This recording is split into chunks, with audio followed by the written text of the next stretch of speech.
E cuscuz combina com teologia, rapaz? Oxe, descer besta, bicho besta. Cuscuz combina com tudo.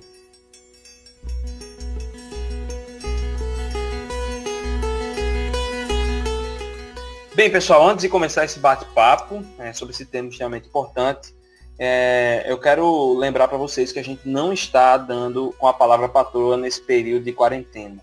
Né? A gente entende que é um momento difícil e se você estiver apertado, a gente não quer que você se aperte mais ajudando esse projeto. Agora, se você está em condições de ajudar esse projeto, você pode mandar mensagem para a gente no nosso e-mail, cuscuzcast@gmail.com, ou no direct do Instagram. E aí vai ser um prazer, a gente vai estar lá pronto para responder vocês, tá certo? Então vamos embora, vamos ter essa conversa que vai ser muito massa com Zilma Lopes. Hoje o dia vai ser massa, pessoal. Meu nome é Ediel Siqueira e a gente vai falar de um tema que é complicado, é um tema delicado e que, sinceramente, eu não gostaria de estar falando sobre esse tema, não. Não é não, Zilma? Infelizmente a gente está num contexto extremamente delicado, que infelizmente é histórico, né? E a gente tem visto toda essa turbulência acontecendo no tempo em que a gente está vivendo, mas parece até eco de algo que já aconteceu algumas vezes no passado. Exatamente. Exatamente. A gente vai falar sobre Martin Luther King Jr. e seu legado. Né? Então, a gente já dá para notar por que a gente levantou esse tema agora. Né? Tivemos uma tragédia, não só no Brasil, como também nos Estados Unidos. A gente teve uma sequência de tragédias, na verdade, envolvendo pessoas negras. Né? Nós tivemos aí a morte de um jovem no Rio de Janeiro, né? Vítima de bala perdida, e aí um jovem até que ia para a igreja. Né, o pessoal disse, era um jovem pacato e infelizmente ele veio a óbito. Então, a gente também teve nos Estados Unidos o caso do George Floyd, né, que com a tragédia aquilo ali, gerou uma série de protestos, principalmente nos Estados Unidos, mas no mundo todo, manifestações, onde ele, depois de um abuso policial, ele veio a óbito também, né, e notoriamente tem uma questão também de raça. E, por último, aqui em Recife, nós tivemos a tragédia do menino Miguel, de 5 anos de idade, menino negro, que caiu ali do prédio, do 9º andar do prédio da patroa da mãe, a mãe que era doméstica, e que a gente sabe muito bem que se fosse um menino branco e com posses, talvez a abordagem tivesse sido diferente até por parte da imprensa. Né? Espero que todos esses casos sejam solucionados. A gente, desde já, a gente é solidário à família, essas 3 famílias principalmente, não só essas 3, como de outras pessoas também que são vítimas disso aí. E como um gesto da nossa solidariedade, a gente vem falar de um cristão que lutou pra caramba disso, um cristão negro, que sofreu também por causa disso, mas que não abriu mão da sua fé, não abriu mão dos seus ideais e da sua missão que foi dada por Deus nesse ponto. Para isso, a gente chamou uma convidada que também já é de casa, né? A gente já está chamando uma sócia, né, que é a Zilma Lopes. Zilma que esteve com a gente no Cuscuzcast 23, falando sobre Suzano Wesley. Esteve com a gente em outra ocasião também no fórum, falando sobre violência contra a mulher. Então, assim, Zilma tem respaldo, é professora de história. Não, Zilma, se apresenta para quem está te escutando daqui em diante, né? Que a turma às vezes quer maratonar o Cuscuzcast, mas maratona do capítulo que viu em diante, né? Bem, Ediel, para mim é um prazer, né, estar aqui com você mais uma vez. Foi um prazer para mim conversar sobre Suzana, foi um prazer para mim conversar sobre o papel histórico da mulher na igreja. E apesar das circunstâncias complexas que a gente está vivendo, é um prazer também para mim poder ter o privilégio de conversar um pouco sobre essa figura histórica que foi Martin Luther King, né? Então, eu sou historiadora por formação, professora também de história em rede privada aqui nas escolas do Recife, né? Sou especialista em gestão educacional também, educação é minha paixão, então eu levo a história para essa formação educacional de indivíduos, né? Me desenvolvo para desenvolver outras pessoas e trazer essa reflexão né, histórica para a consciência do nosso papel enquanto seres do reino de Deus habitando neste mundo. Então, para mim é um privilégio enorme, enquanto mulher e negra também, né, falar sobre esse homem negro de grande importância na história da igreja e na história do mundo ocidental do século XX, né? Um dos grandes ativistas políticos, a grande voz e expressão aí no século XX. Então, para mim é um privilégio, me sinto honrada. É interessante que quando a gente fala de Martin Luther King, a gente fica com tanta vontade de dar spoiler para elogiar o cara. Eu não vou dar spoiler do resto da conversa. Então eu vou lutar aqui para seguir o roteiro de toda a pauta na ordem. Para não perder a graça. Tá certo, pessoal? Fica tranquilo. Não, é porque... eu acho que o mais bacana é quando a coisa vai fluindo, né? E pois fica interessante até para ouvir. Eu tenho camisa do Martin Luther King. Eu sempre gostei muito do cara. Eu já, por exemplo, quando eu fui membro lá da Ponte, a mensagem da pregação que me fez ficar na igreja foi o Igor Sacha falando sobre Martin Luther King, num domingo, uma pregação de domingo. Então eu disse, rapaz, tem que ficar aqui. O tema foi Martin Luther King da pregação. E aí eu achei muito irado e não teve como eu não me identificar com isso. E então, assim, pra gente começar, né, e sem dar spoiler, né, eu queria saber, assim, de você, para que a gente possa entender o contexto de onde surge a figura Martin Luther King, né? Como é que a gente pode fazer, Zilma, essa breve recapitulação histórica desse problema do segregacionismo nos Estados Unidos? Ok. Esse problema nos Estados Unidos, ele remonta ao período de formação do país, né? O período de fundação, quando a América do Norte começou a ser colonizada pelos ingleses, né? Ingleses que estavam fugindo das perseguições, né, religiosas lá na Inglaterra.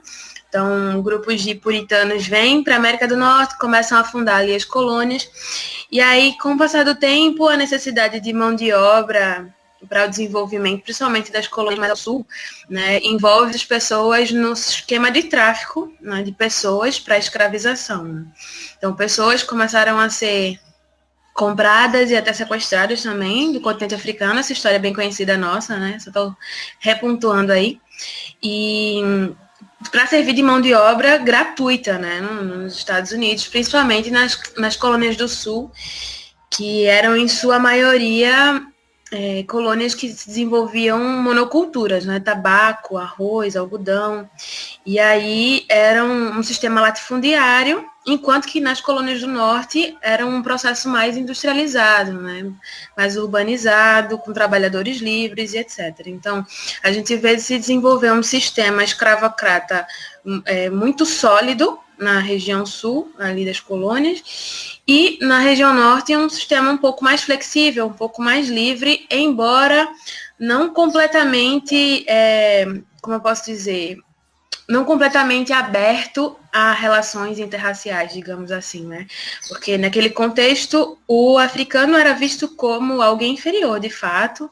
Existe até o mito, né, da condenação, o mito da maldição de Caim, que a gente sabe que não tem nenhuma fundamentação histórica ou bíblica sobre isso, mas que serviu como justificativa, né, para igrejas, principalmente a Igreja Católica, no caso aqui do Brasil, para meio que legitimar o uso da mão de obra escrava desses africanos, né, que a gente sabe que naquele contexto era extremamente lucrativo, né. É interessante que essa questão do mito da maldição de Caim, teve pastor retomando isso há pouquíssimos anos. Não tem 5 anos, não. O cara soltar em redes sociais, dizer que o mito, e é cara grande aí, que a galera gosta do cara e tal. Eu nunca gostei, então eu posso lascar o pau mesmo. E mesmo se eu gostasse, eu também iria criticar, porque se tá errado, tá errado. Então, assim, ele veio com essa ideia, e isso gerou uma polêmica enorme, entendeu? E não tem embasamento teológico nenhum para isso, né? Você começa até a duvidar do caráter de pessoas que afirmam, né, esse tipo de coisa, porque não tem base bíblica, no princípio cristão nenhum justifica isso aí. Muito pelo contrário, né? talvez lá na frente, Felipe, quando se relaciona com o eunuco etíope, que etíope não era branco de olho azul, ele podia dizer assim, sai daqui que você é um amaldiçoado. Exatamente. E não foi isso que ele fez. E interessante, Ediel, também, que quando a igreja se expandiu, né, naquele contexto pós-perseguição, no contexto de perseguição, as primeiras igrejas cristãs, elas se desenvolvem na África, né? Então, a primeira igreja ali é a Etiópia mesmo, sabe? Igreja cristã, e dali se foi se desenvolvendo muito dessa expansão cristã. A igreja copta etíope, a igreja copta egípcia. Inclusive, se vocês querem saber, tem um episódio 31 falando sobre o cristianismo copta, com Igor Sabino. Então, assim, dá para ter uma ideia de como o negócio andou ali na África, o cristianismo se expande na África. E esse que o cristianismo se desenvolve também ali na América do Norte, né? Então, você vê a presença forte do evangelho entre a comunidade negra ali nos Estados Unidos, né? O gospel, o evangelho ali, as comunidades pentecostais, né? Já século 18, 19 já, né? A gente já tá pulando a história, mas você vê o quanto o cristianismo se desenvolve fortemente nessas comunidades ali nas colônias. E só para voltar, então, para o contexto que a gente estava trabalhando, né? Essa mão de obra escravizada, ela é extremamente lucrativa e é antiga, né? Desde a antiguidade a gente tem esse problema da escravidão, que vale salientar que a escravidão não é uma questão de cor, né? Essa questão da cor começou a ser desenhada na Idade Moderna para cá, a escravidão por cor, por raça, mas antes, no período bíblico, por exemplo, você vai perceber que não havia nada a ver com cor, né? Então, a escravidão é uma questão econômica, e sempre foi, né? Desde a antiguidade. E tomou traços culturais, raciais, durante esse período das grandes navegações, né? Dos descobrimentos dos novos territórios aqui na América, tá? E aí a igreja justificava com algumas histórias estrambólicas, esse uso de mão de obra escrava diminuindo, né, a dignidade e a respeitabilidade pela humanidade do africano, né, nesse contexto, na América. E aí, o que acontece, né? A América do Norte desenvolve uma cultura um tanto quanto mais livre do que no Sul, mas a gente vê acontecer a guerra civil, né? A guerra de secessão ali nos Estados Unidos, estados do Norte, liderados por Abraham Lincoln, contra os estados do Sul, que queriam montar uma confederação, que tinham princípios diferentes, e a escravidão foi um dos pontos que intensificava essa guerra entre ambos os lados. Não foi o único, vale salientar, mas foi um dos pontos centrais, digamos assim. E acontece que no fim da Guerra Civil, né, a gente vê a proclamação da emancipação, em que Abraham Lincoln estabelece, né, já que o Norte venceu essa batalha, estabelece a abolição e, mais do que isso, em todo o território, né? Já gaguejei aqui. Porque, assim, em 63, a proclamação da emancipação acontece para todo escravizado que conseguisse fugir do Sul e chegasse chegasse nos Estados do Norte, né? E aí não era abolição completa em todo o território dos Estados Unidos, mas quando acontece o fim da guerra e os Estados do Sul são de fato subjugados, acontece a 13ª emenda, né? Em que os africanos, os descendentes de africanos escravizados, eles são libertados ali da escravidão.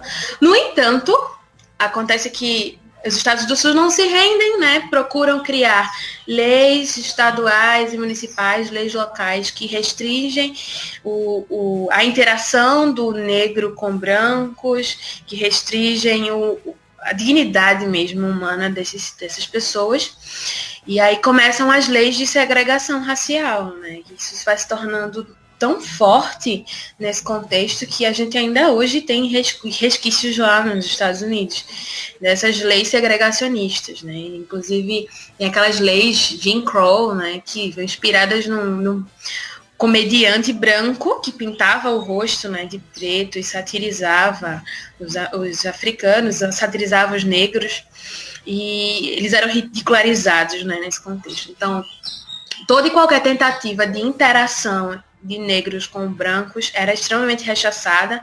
Nesse contexto também do meados para o fim do século XIX, surgia aquele movimento tão famoso, né, o Ku Klux Klan, que era uma seita violenta, né, que provocava atentados e mortes e vários tipos de agressões contra comunidades negras. Era um terrorismo, né, a gente pode afirmar dessa forma.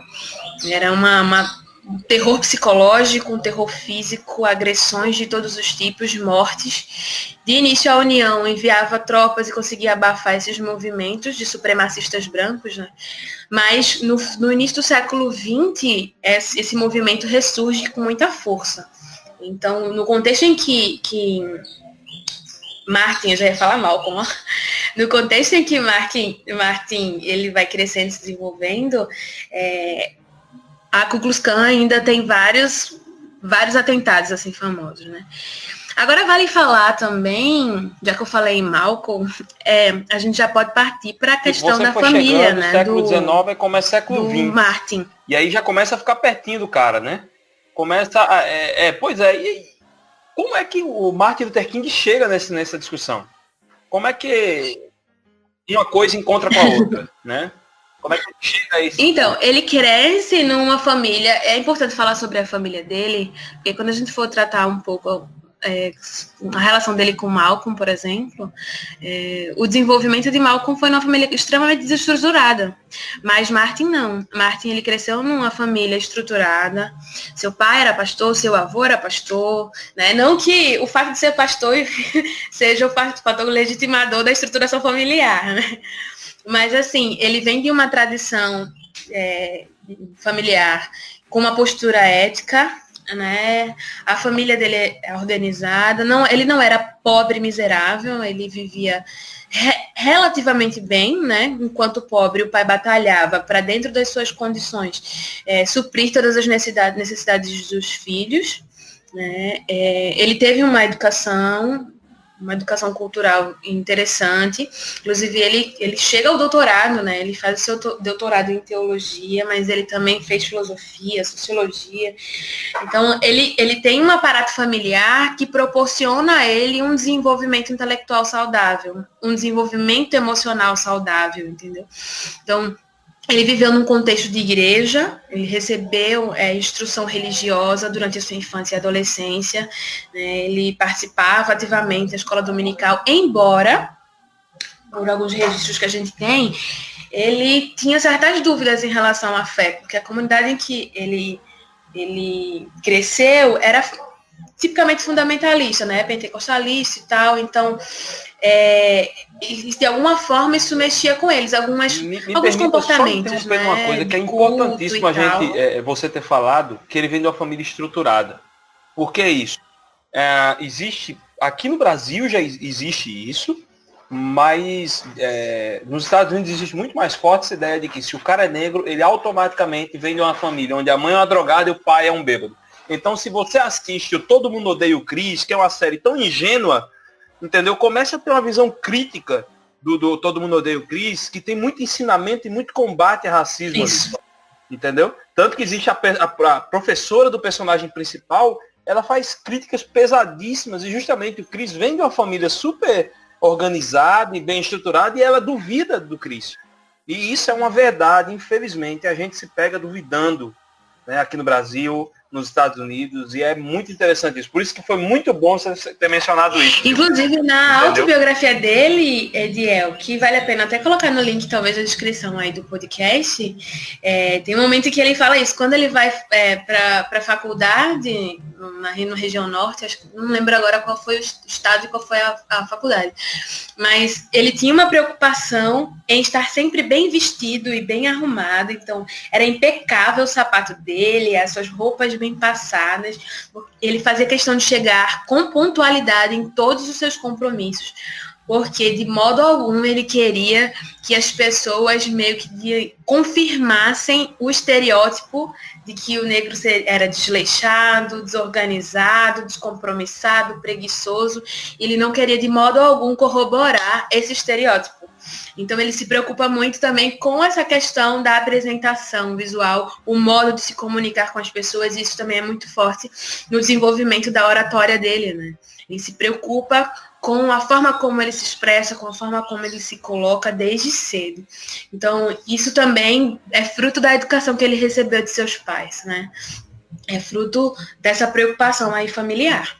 Pois é, minha irmã. E aí? Mas assim, como é então que o pastor Martin Luther King Jr., né, que o pai dele também era pastor, vale lembrar disso, que tem a sua formação cristã pentecostalista, né, que começa a ter ali dúvidas quanto algumas posturas da sua igreja, a igreja que fazia parte, que era fundamentalista, né? Como é que ele entra? Pronto, como é que esse cara que tem crise de fé surge daí um pastor, sociólogo e filósofo, e como ele parte para o ativismo político? Houve alguma coisa que startasse isso? Houve algum ponto que desse um impulsionamento nesse envolvimento do Martin Luther King para o ativismo político? Sim, ele não se via pastor, e a família dele também, inicialmente, né? E a família dele nunca exigiu que ele seguisse o caminho do pai, né?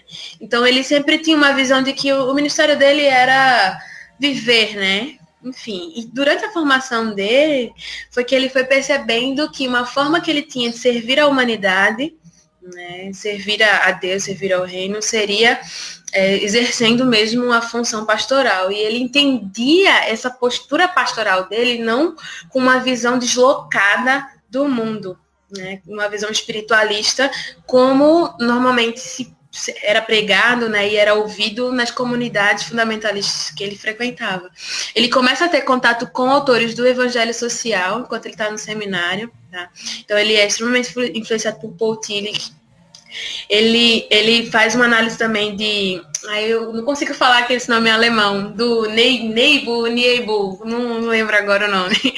Schleiermacher, toda essa galera aí que discute, né, a neo-ortodoxia, o evangelho social, que está nesse embate aí.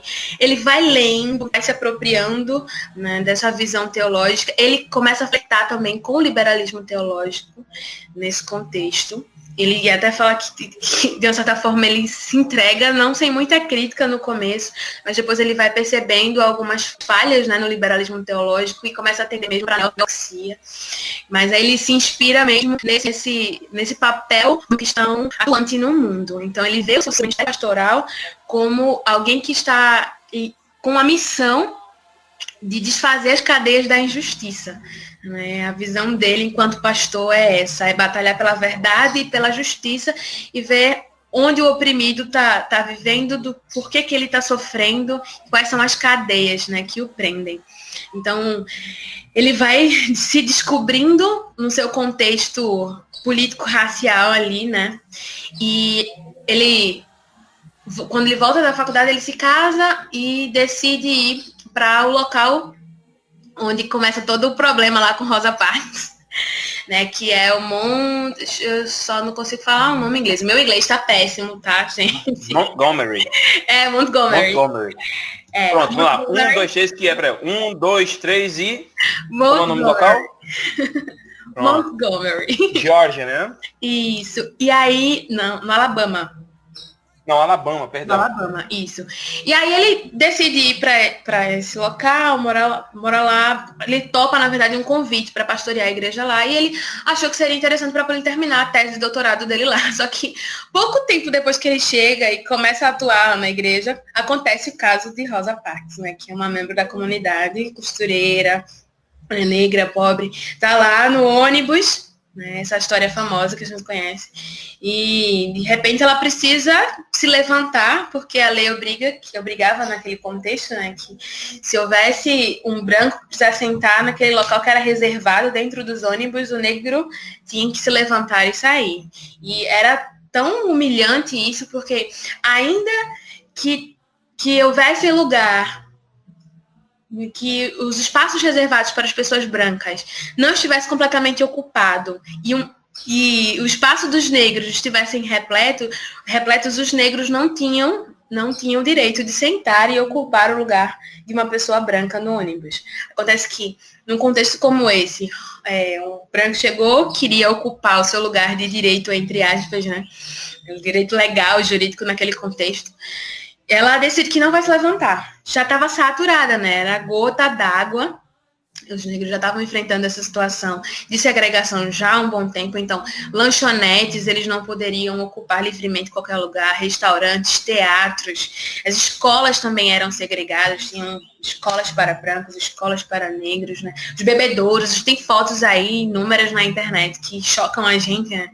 Mostrando espaços claramente assim, segregados, em que o negro sequer podia tocar, né? Porque ele era visto como um ser inferior, como alguém sem dignidade, quando antes era somente uma mercadoria, agora nenhuma mercadoria era mais, então era como um animal, enfim, puro, sujo, como se fosse o intocável lá da Índia, né? Daqui a pouco a gente chega lá. Mas o que acontece? Ela resiste, não se levanta, e aí chamam a polícia e prendem Rosa Parks, né? Esse caso é icônico. 4 dias depois, montam-se lá, pessoas da comunidade da igreja do Martin começam a se organizar para protestar contra, né? E surge a primeira conferência lá de lideranças cristãs, né? Conhecido como SCLC. E ali o Martin Luther King, ele acaba sendo eleito por unanimidade, assim, como representante da conferência, né? A liderança que iria falar em nome daquela situação toda, né? Contra a injustiça em relação ao caso de Rosa Parks. Então ele começa a surgir aí no cenário como liderança a partir desse contexto, né?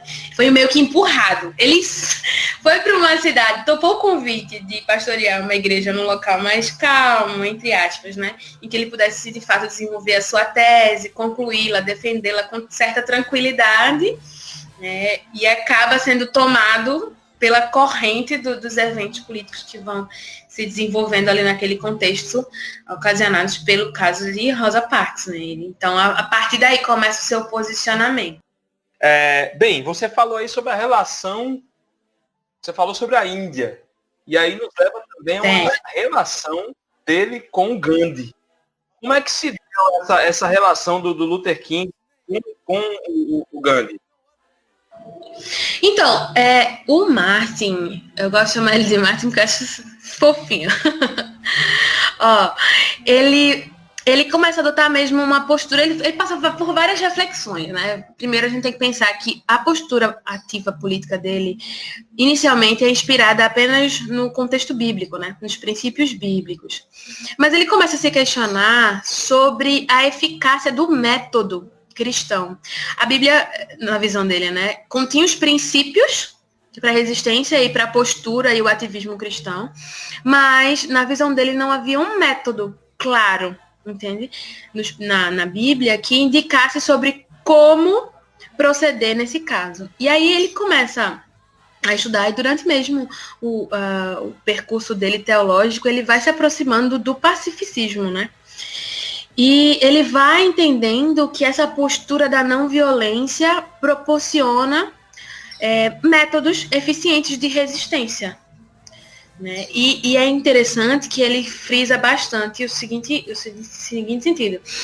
Você não reagir com violência não é reagir, né? O pacificismo para ele não é você se acovardar ou você simplesmente não atuar ou aceitar os fatos tais como eles são e deixar que no curso da história, no destino, as coisas aconteçam a seu tempo. Não. Na visão pacifista, o método é resistir, mas é uma resistência que atinge a consciência, entende? É uma atuação que não age fisicamente, por métodos agressivos, que era exatamente a forma como as coisas estavam acontecendo até então lá nos Estados Unidos, né? A gente já vê aí o movimento das Panteras Negras, os partidos surgindo nessa época, o movimento Black Power vai surgindo também depois, principalmente da atuação de Martin, e não inspirado em Martin, né? Mas principalmente nesse contexto. A gente vê a atuação de Malcolm também, com uma reação violenta, né? E aí ele quer ir distante disso e quer apontar que, esse comportamento violento, agressivo, que gera mais violência, gera mais morte para o nosso povo, não é eficiente. Nós, enquanto cristãos, precisamos amar, vencer o mal com o bem, e precisamos fazer isso numa resistência inteligente que provoque uma mudança moral. Então, o comportamento e a visão de Martin tinha como objetivo uma transformação moral da sociedade norte-americana naquele contexto, entende? E vale salientar também que ele não era contra brancos. A postura dele, desde o início, era de justiça. E aí, ele não era contra brancos, contra não negros. Ele era contra a injustiça que era perpetrada por alguns brancos. No caso, pela maioria branca, né? Naquele contexto do Alabama, que era um dos estados mais violentos em relação às questões raciais. Então, ele sempre pontuou isso desde o início. Nós não lutamos contra brancos. Somos iguais a brancos. Ele também não defende uma supremacia negra. Ele não pensava que, temos que acabar com a supremacia branca, então vamos agora estabelecer uma supremacia negra. Ele não defendia uma supremacia negra, como Malcolm e outros movimentos na época. Ele batalhava pela igualdade. E a igualdade não seria um revanchismo, né? Fazer com que negros fossem vistos como superiores a brancos, não.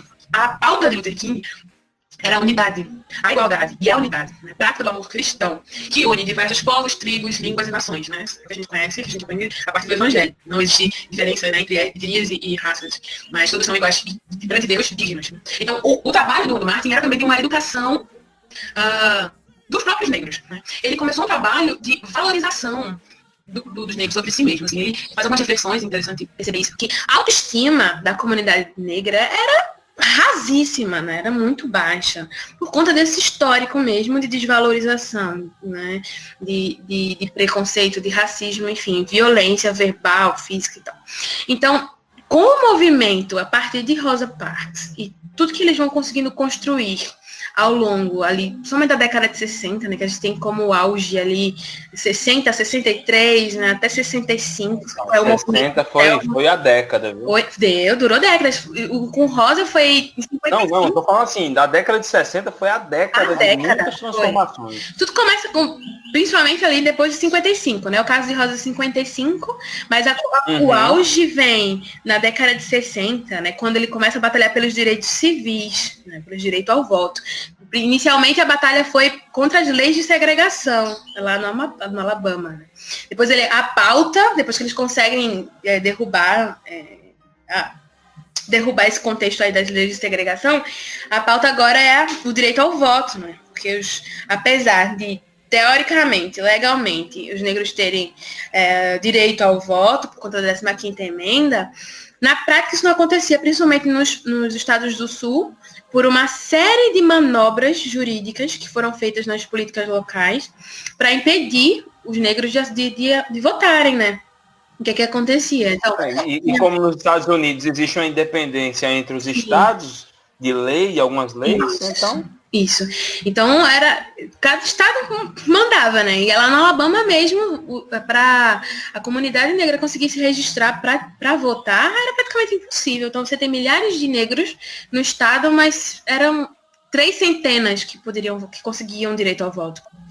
Então, existia uma série de requisitos em que a maioria dos negros não conseguiam atender. Então, tinha o requisito da alfabetização, muitos deles eram analfabetos, não tinham como passar nos testes, e a comunidade branca fazia questão de elaborar testes extremamente complexos, difíceis, em que negro nenhum pudesse realmente passar, entende? Tinha as taxas que deveriam ser pagas, eram taxas altas, e era muito complicado pagar. E tinha uma série de restrições que, de fato, impediam os negros de conseguirem autorização para o voto. Então, essa pauta ela vai se tornando a principal dele, principalmente ali já na virada da década de 60 indo para 63, né? Até quando 65 a coisa vai se resolver. Mas esse processo aí ele é bem intenso. Então havia uma série de restrições, né, para o acesso negro ao voto. E o Luther King ele levanta essa bandeira, né, e vai batalhar por isso. Então era uma política de resistência não violenta, né? E ele atuava de modo que as pessoas e os negros, a comunidade negra, tivesse essa conscientização do seu valor, da sua dignidade enquanto ser humano, né? Então ele começa um trabalho educativo também, digamos assim, de valorização do negro sobre si mesmo. Então esse movimento dele vai tomando força ali no Alabama, porque ele começa mesmo a fazer com que os negros tomassem essa postura e essa coragem de se ver e se fazer reconhecido como um ser igual em direitos, certo? Um ser igual em dignidade a qualquer branco. Então, ele consegue desenvolver essa autoestima, eleva essa autoestima na comunidade.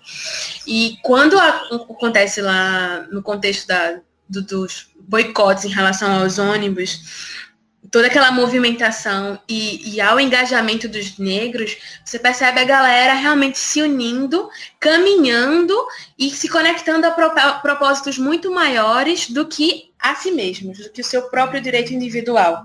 Então, começa um desenvolvimento de um senso de coletividade, entende? E esse senso de coletividade vai transformando essa visão de si do povo ali do Alabama, né? Da comunidade negra.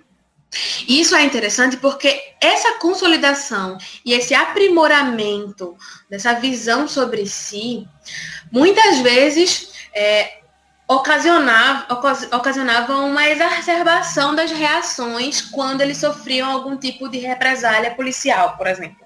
Então, havia a tendência de peitar o policial quando chegavam, né, para reprimir as manifestações ou para humilhar e tal. Mas Martin ele começa também no trabalho educativo de treinamento dessas pessoas para não reagirem como a comunidade branca gostaria que eles reagissem, né?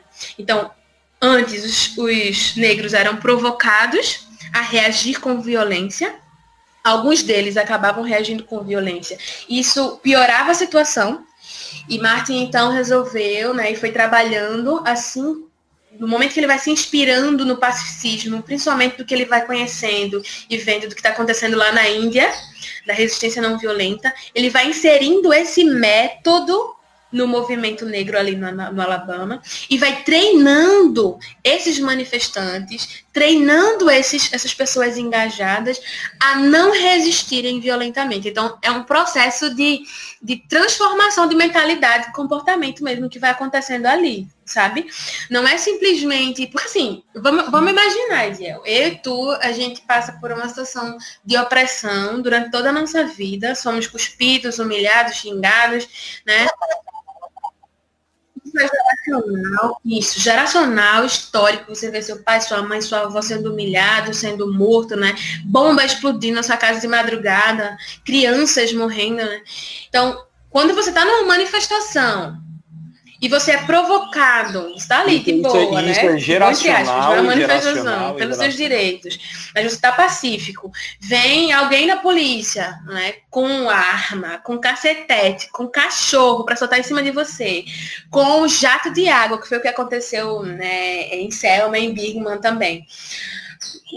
Qual é a reação natural da pessoa? É reagir com violência também para se defender, não é? A reação natural é essa.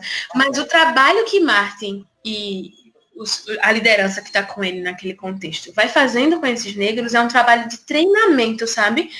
Para uma resistência pacífica. E realmente precisa-se de uma formação psicológica. Precisa de um aparato mesmo de suporte emocional para que essas pessoas conseguissem resistir numa manifestação e não reagissem com violência também. E isso fica claro, assim, alguns registros, né? E o filme Selma, inclusive, que é a indicação cultural de hoje, mostra essa questão do treinamento, a reação pacífica muito bem. Isso é um dos pontos que são bem trabalhados no filme. Começa-se a ensinar como reagir a uma atuação violenta por parte de brancos, né, na manifestação.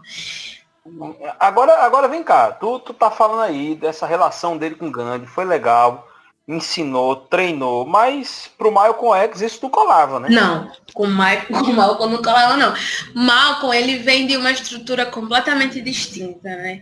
Ele, diferentemente de Martin, ele sofre a violência na pele, né?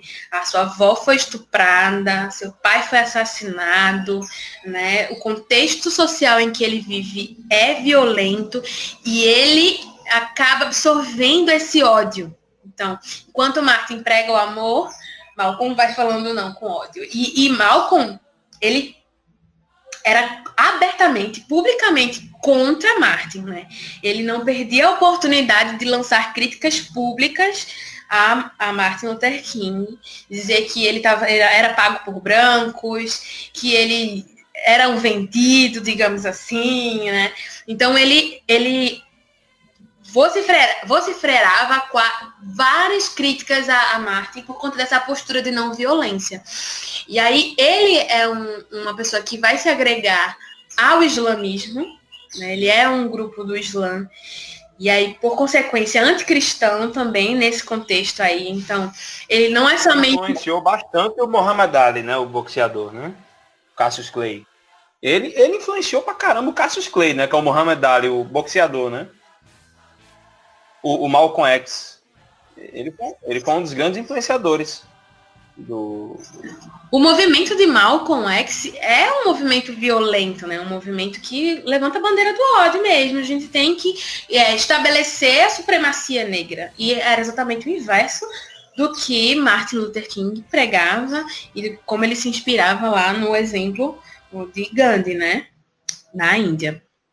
Então a gente tem duas personalidades que despontam aí nesse contexto da década de 60, mas com posturas completamente distintas, completamente antagônicas, né? E até X-Men mostra isso um pouco pra gente, né? Na figura dos dois mestres ali. A representação metafórica, digamos assim.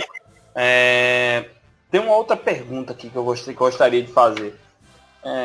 E aí, o Martin Luther King tem aquela passeata maravilhosa, tem um discurso que a gente até vai falar um pouquinho mais lá na frente, ali em Washington, né,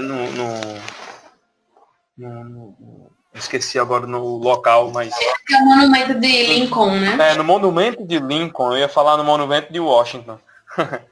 E aí ele vem a falecer. Como é que... Ele é assassinado, né? Ele é assassinado, verdade. Ele é assassinado um pouco depois, anos depois de Malcolm, né? Malcolm é assassinado antes dele. Ele, nesse contexto aí da morte, ele tinha ido prestar apoio a trabalhadores negros que trabalhavam com limpeza da cidade, né? E eles estavam fazendo uma greve e tal. E aí ele foi participar dessa conferência, dar um apoio a esses trabalhadores grevistas. E aí, no momento em que ele amanhece no hotel onde ele está, no segundo andar, uma bala atinge sua face, né? E ele vem a falecer horas depois, em 1968. Vale lembrar que em 64 ele recebe aí o Nobel da Paz. Tem que salientar isso, que foi importante, né? A pessoa mais jovem da história até então a receber o Prêmio Nobel da Paz, embora tenha passado por 29 prisões, muitas prisões, ele foi preso inúmeras vezes.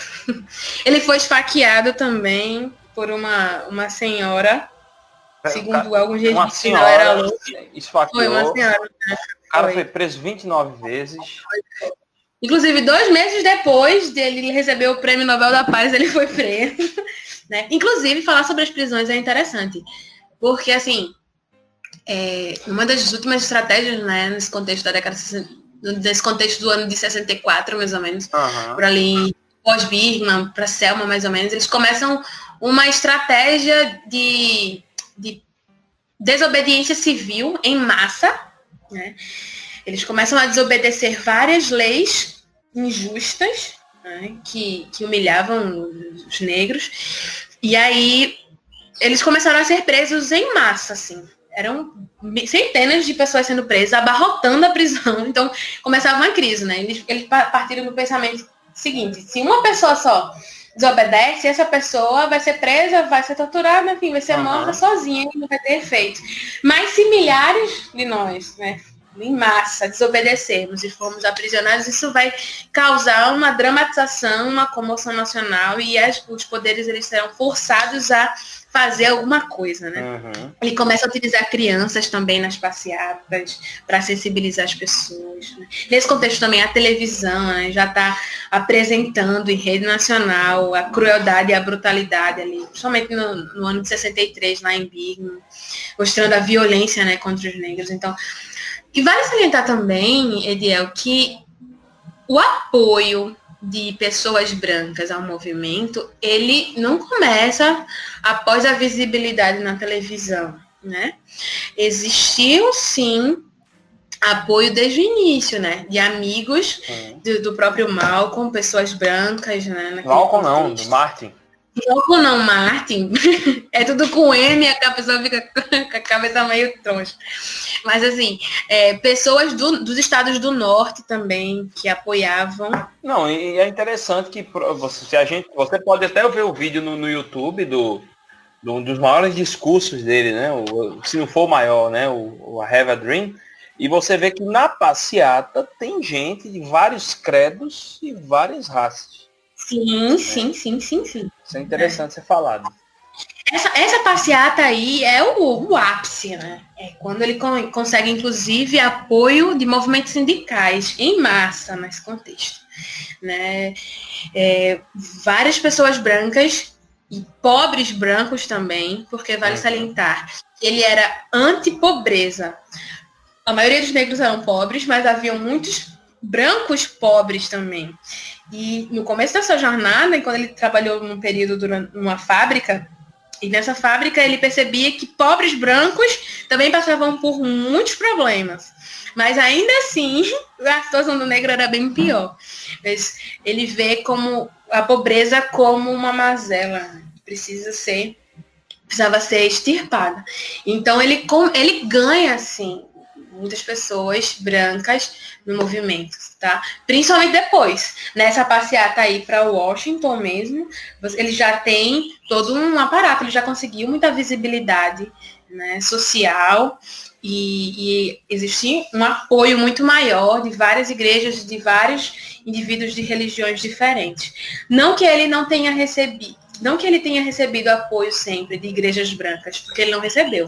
Inclusive, houve uma situação em que 8 líderes religiosos, acho que eram cristãos, todos, eu não lembro se eram todos cristãos, mas brancos, contra as ações de Martin Luther King. E aí ele escreve uma carta, preso mesmo, ele escreve uma carta repudiando essa nota jornalística desses líderes religiosos que eram contra a atuação de Martin Luther King do que ele estava fazendo, né? E ele meio que condena. E outra, não sei se é nessa acusação desses líderes religiosos, mas numa dessas, ele é acusado de ser comunista.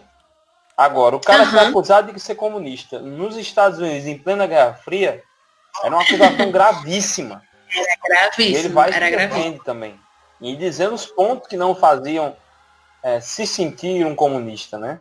Exatamente. Ele era radicalmente contra o comunismo, principalmente contra o seu materialismo histórico e dos pontos que afetam a fé cristã, né, em relação ao comunismo e ao marxismo. E na autobiografia dele, é interessante, depois vocês lerem, tem um tópico que inclusive está na minha frente aqui mesmo agora. A verdade não está nem no marxismo, nem no capitalismo tradicional. É um tópico de um dos capítulos da biografia dele, no período da formação intelectual. Ele faz uma crítica ao capitalismo tradicional, né, principalmente essa questão da desigualdade econômica, mas ele pontua e elenca várias partes em relação ao marxismo que ele é radicalmente contra. Então, não dá para você afirmar de modo algum, a não ser que você queira incriminá-lo, né, naquele contexto, de que ele, de fato, era comunista, porque ele não era. Agora, ele fala, né, que, de uma certa forma, o comunismo fez ele refletir mais profundamente sobre essas questões relacionadas à pobreza. Né? Sim. Eu vou apimentar. Será que Martin Luther King, nos dias de hoje no Brasil, ele seria chamado de isentão? Né? Porque, sinceramente, aqui no Brasil o negócio está tão polarizado que a turma está começando a identificar a defesa da igualdade racial como algo de um lado do espectro político, onde, na verdade, é apartidário e não tem lado político, né? E para nós cristãos, é uma questão de viver o evangelho, entendeu? De seguir o que a Bíblia diz. Então, para a gente ainda é mais forte do que qualquer outro lado político, né? Inclusive, no contexto dele, Ediel, ele sempre teve a preocupação em não apresentar publicamente nenhum tipo de tendência, né, ao candidato A ou B. No caso, no período de Kennedy, né, da campanha presidencial, Kennedy auxiliou, ajudou, quando ele estava preso, assim, moveu os pauzinhos, digamos assim, para que ele fosse solto. Mas o Martin, ele teve o cuidado de não expor nenhum tipo de posicionamento a favor de Kennedy ou de Nixon. Né?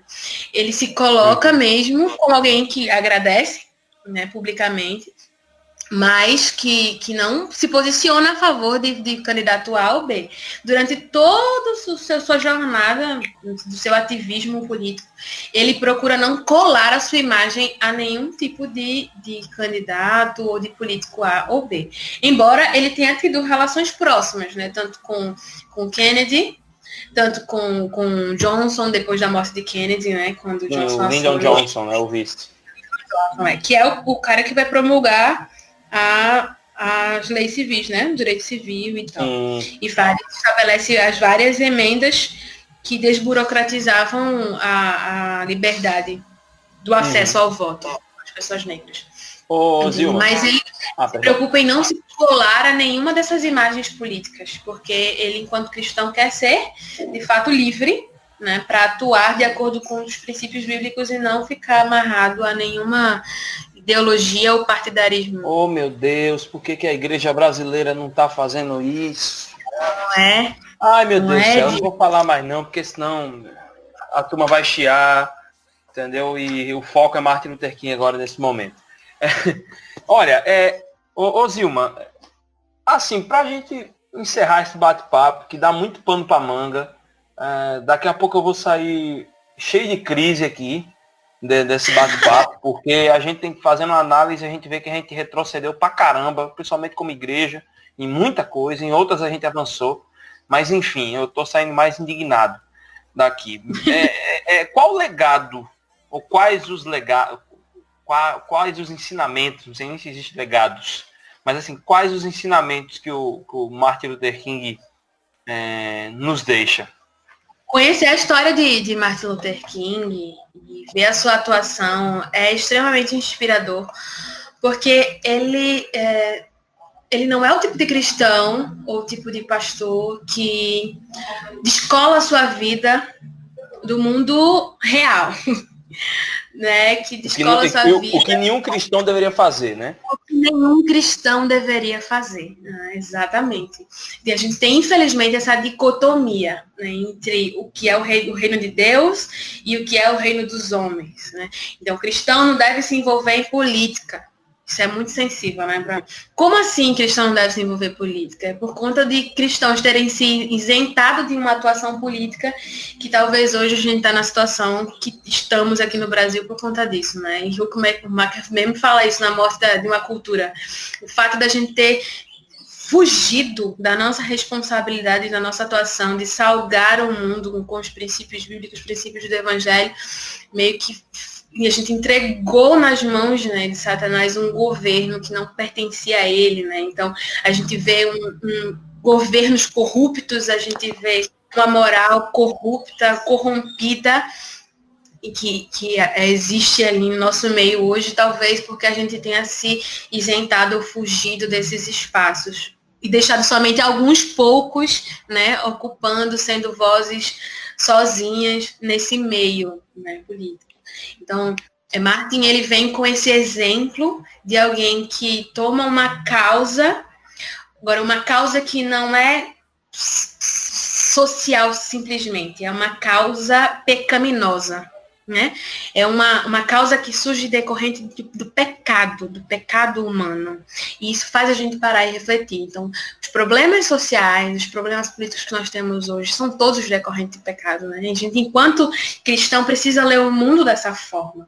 Não são só questões estruturais sociais. São também, mas são todas decorrentes de pecado. Então, a gente, como cristão, precisa olhar diretamente para isso. A gente tem a tendência a esquecer essa questão, que é tão grave e tão essencial na nossa história e na nossa vida enquanto seres políticos e seres sociais, né? E o Martin, ele vem para mostrar e nos trazer um exemplo prático de um cristão que atua politicamente. Porque atuar politicamente não é estar simplesmente filiado a um partido, como algumas pessoas pensam, né? Ah, fulano é político porque ele está afiliado a um partido. Não tem nada a ver, ou não é só isso, digamos assim. Atuar politicamente é utilizar o poder que você tem enquanto ser humano, enquanto agente humano, consciente de seus direitos e deveres, consciente de sua responsabilidade e de sua liderança cristã, né? Porque nós, enquanto cristãos, nós estamos chamados para uma postura proativa no mundo, né? Uma postura influenciadora, uma postura de liderança no mundo, em todos os espaços. Em todos os espaços, né? Não existe nenhum local ou nenhuma área da vida humana que não deva ser ocupada por Cristo. E quem são os agentes que levam esses princípios de Cristo? Somos nós, cristãos.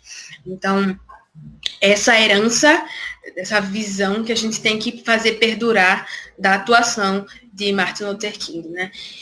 E ter esse cuidado de ter os princípios bíblicos como a fonte norteadora de toda e qualquer ação cristã e não colar a figuras políticas, simplesmente, que são humanos corrompidos e corrompíveis, né, e corruptores também, ou a sistemas políticos e econômicos, ou tender a tomar ideologias como sendo a agenda política nossa, mas não.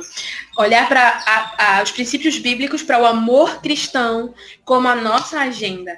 E se é preciso agregar métodos que funcionaram, a gente agrega. E aquilo que não for para agregar, não agrega. Foi o que Martin fez. Né? Ele se inspirou no amor cristão, que vale salientar que o amor cristão não é um sentimentalismo barato, que as pessoas acham que amor, né, é um sentimento, é uma coisa linda que você, né, tem por alguém, e se você não tem por alguém aquele sentimento, então, enfim. Amor cristão é santidade, é prática, né? É ação prática, é decisão de fazer o bem, não importa se a pessoa é merecedora ou não, mas é atuar para servir ao outro, né? Então, esse princípio deve ser nossa inspiração, e o exemplo de Martin deixa isso para a gente. E ter essa postura de diálogo, né? De diálogo com o outro. Porque, por exemplo, ele se inspira e ele adota o método do pacifismo de Gandhi. Gandhi é hindu, né? A realidade indiana ali é outra, a filosofia religiosa é outra. A cosmovisão é diferente. Completamente distinta, mas o que ele faz? Ele dialoga, ele senta para conversar e senta para aprender. Isso deu certo. Isso pode ser utilizado como um método para a gente, de fato, conseguir uma mudança para o nosso povo. E ele vê o negro, naquele contexto dele, como um ser amado por Deus, assim como todo branco, como o indiano, como o intocável lá da Índia, né? O sistema de castas, vocês sabem que durante muito tempo, né, era extremamente complexo, as pessoas não podiam tocar em quem fosse de uma casta inferior, eles eram chamados assim, intocáveis, né? E com Gandhi isso vai mudando. Então, se inspirar nesses métodos que funcionam e ser crítico, né? E procurar sempre ser coerente em seus princípios. Agora, quer dizer que Martin Luther King foi perfeito, foi Jesus Cristo? Não, ninguém está querendo afirmar isso, né? Ele teve suas falhas, não foram poucas, foram muitas, como um homem qualquer, né? A gente tem casos aí, né? Da investigação da FBI, casos extraconjugais, né, do Martin, enfim. Cara, isso do FBI, por exemplo, há quem diga que seja mentira, que foi criado. Diga que seja existe também uma possibilidade de ter sido verdade. Existe. E se foi? E o FBI recentemente assumiu mesmo. O FBI recentemente assumiu que fez isso. Foi uma ação governamental para calar o Martin Luther King. Sim, sim. Mas Veriel, ainda que ele tivesse cometido esse pecado, né? Eu não estou aqui querendo justificar o pecado dele, dizer que, ok. Mas esse ou outro, sei lá, uma mentira qualquer, enfim, mostra que ele é tão humano quanto qualquer um de nós. Exatamente. E que o fato de ser cristão não é ser o perfeitão, né? Nem o fato de ser pecador exime a pessoa de viver o evangelho. Exatamente. Da maneira que tem que ser vivido, entendeu? Exatamente. Então, a gente precisa se inspirar nesses exemplos, mas também sempre reconhecer, né, a humanidade presente em tudo isso, em todo o seu sentido, né? Em todo o seu sentido do conceito de humanidade. Então, ele deixa pra gente essa herança, principalmente nos Estados Unidos, né? Dos direitos civis, essa batalha aí dos movimentos raciais, por direitos que ainda hoje ecoam, né? Esses casos que a gente está vivenciando agora, durante essas semanas agora de junho de 2020, ainda são resquícios dessa batalha histórica, né, racial nos Estados Unidos, mas que ela hoje não é somente violenta porque um homem se levantou junto com vários outros, que ele não estava sozinho, vale salientar. Tudo que ele conseguiu, ele só conseguiu porque ele tinha um grupo, né, que liderava com ele, a SCLC, e eles atuaram para ensinar as pessoas a resistir pacificamente. Né? E que resistir pacificamente não é ficar calado, não é deixar a injustiça acontecer e seja o que Deus quiser, não é simplesmente assim, né? Uma resistência não violenta é uma resistência inteligente, que alcança a consciência do outro, né? Constrange o outro. Né? Pois é, e aí? Mas aí, nesse caso, para quem quer saber um pouquinho mais sobre Martin Luther King, sobre o movimento negro, e tem uma pequena parcela da amplitude da influência desse cara, desse cristão, quais são as dicas culturais que a gente pode dar aqui? Leiam a autobiografia dele. Não foi o próprio Martin Luther King que escreveu essa autobiografia, tá? Ele compilou e guardou vários dos seus documentos, dos seus discursos, que foram feitos também em conjunto, né, com outros amigos que sempre faziam com ele os discursos. E havia também muito improviso nos discursos dele, mas ele era aquele cara brilhante que falava tudo aquilo que ele falou, né?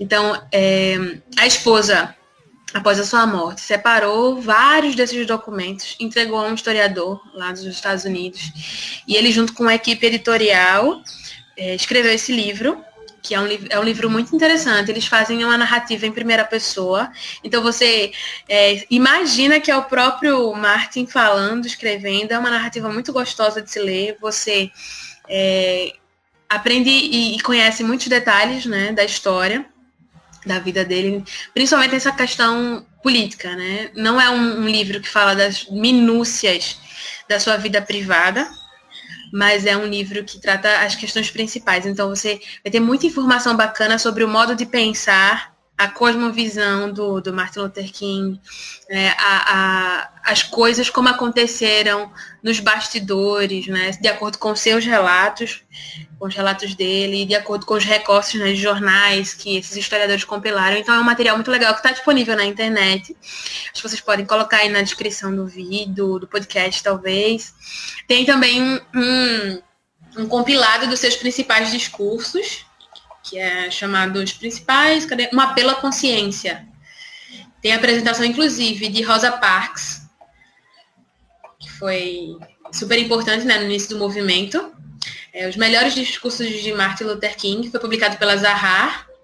Ô, Zilma, tu tem o link dessas Tenho. publicações? Ah, então pronto, Tenho. manda pra gente que a gente vai soltar assim na descrição. Perfeito. E o filme, né, Selma. O filme Selma, que mostra... Esse filme é fantástico. Esse filme é muito, muito, muito bom, né? Então, não dá para falar sobre Martin Luther King, não indicar esse filme, né? Para vocês assistirem. Então, super recomendo. Assistam. E como tudo que a gente consome que precisa ser analisado, né? Não somente digerido ou engolido, mas analisem tudo, confrontem as fontes, é isso que o historiador faz, né? Confronte as fontes e confronte com as verdades da palavra. E é isso, as indicações são essas e tamo aí. Amém. Gente, eu quero indicar algumas coisas, não diretamente do Martin Luther King, mas você vê uma certa influência, coisas que são com humor, tem coisas que são ficção e música.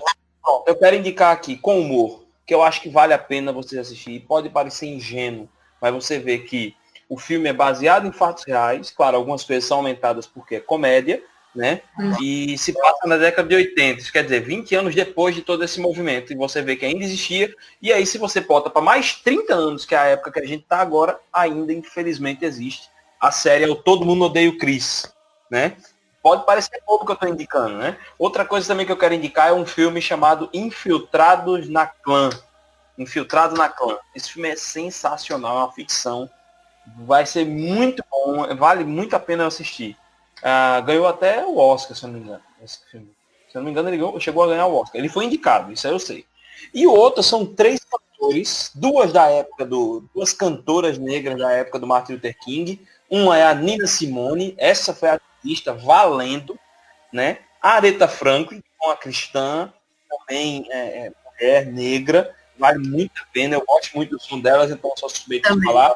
E para mim, um dos maiores cantores da atualidade, cantores negros americanos, é um cara que eu gosto pra caramba, eu queria muito que tocasse a música dele no meu casamento, não tocou, não lembro porquê, mas não tocou. É o John Legend. John Legend é um cara incrível, quem não conhece, siga esse cara é muito bom, um cantor fantástico, fenomenal. Tá Inclusive certo? a música dele, Glory, tá no filme Selma, né? Exato! Olha, quando você fala, eu me arrepiei agora todinho, quando você fala, eu só lembro dessa música. Entendeu? Eu só lembro dessa música. É assim, quando você fala, quando a gente fala do Martin Luther King, eu lembro muito dessa música. Essa é uma Nina Simone, que eu até esqueci o nome do título dela. Mas enfim, eu esperei você já agora. Mas enfim, olha, eu quero agradecer muito, certo? Você ter vindo mais uma vez participar de mais um bate-papo. Bate-papo mais uma vez riquíssimo, né? Nesse episódio número 37 do nosso CuscuzCast. Gente, olha, eu quero que vocês mandem as impressões de vocês. Comentem quando tiver no YouTube sobre esse episódio. Comentem na descrição do episódio. Comentem também no nosso Instagram. Ainda melhor ainda, comentem no Instagram e mandem um direct pra gente. Comentem no YouTube. Vale a pena, entendeu? Nos ajude. Traga suas contribuições, porque aqui a gente não sabe de tudo, então às vezes vocês trazem um detalhe que a gente nem tinha lembrado, ou a gente esqueceu, ou realmente a gente não sabia mesmo e vocês sabem, entendeu? Tragam isso, não deixe de contribuir. Eu acho que quando a educação ela é disseminada, talvez aí Zilma saiba melhor que eu, quando a educação tem que ser disseminada. Então a informação tem que ser disseminada para atingir o máximo de pessoas possível. Entendeu? Então eu tô... Eu tenho uma professora maravilhosa que ela sempre diz assim, que conhecimento tem que circular. Né? E nenhum de nós somos detentores de conhecimento. A gente não detém todo o conhecimento. Quando às vezes a galera diz, eu sou historiadora, eu sou, pô, tu sabe de tudo. Não sei de tudo não, bicho. Tenho 27 anos, uma jovem historiadora. Então tem muitos detalhes que passam na nossa formação. Mas é nessa circulação de informações que a gente vai compartilhando o que a gente sabe e aprendendo o que outros sabem. E por isso que é tão bacana esse ciclo que a gente faz aqui, né, no podcast, na rede social, quando a gente comenta alguma coisa na postagem que vocês fazem, no comentário no YouTube, enfim. Quando há essa relação, essa troca, isso é riquíssimo e todo mundo vai crescendo junto, né? Mudando mentalidade, mudando comportamento, né? Se inspirando para agir, para atuar socialmente, politicamente, cristãmente, como algumas pessoas gostam de falar, né? Meu pai gosta muito de falar assim. Cristãmente, então é muito importante que a gente tenha essa relação e tamo aí, Ediel, eu que agradeço, para mim é sempre um prazer, um privilégio, sabes bem que tamo aí, que precisar, e vamos lá, e vamos se inspirar aí em Martin, vamos se inspirar em outros personagens aí históricos que trazem pra gente bons exemplos, para que a gente possa testemunhar do nosso grande mestre, que é Jesus Cristo, por aí nesse mundão até que ele venha, né? Amém. Gente, valeu aí, viu, por estarem com a gente. Valeu por vocês escutarem até o final. Eu acredito que o episódio é massa, então se é massa, vocês escutarem até o final. Quero agradecer a vocês por tudo, quero agradecer Zilma mais uma vez. Um beijo para todo mundo. Fiquem com Deus e até a próxima semana, ou se a gente se esbarrar por aí. Tchau, tchau. Tchau. Esse podcast foi produzido por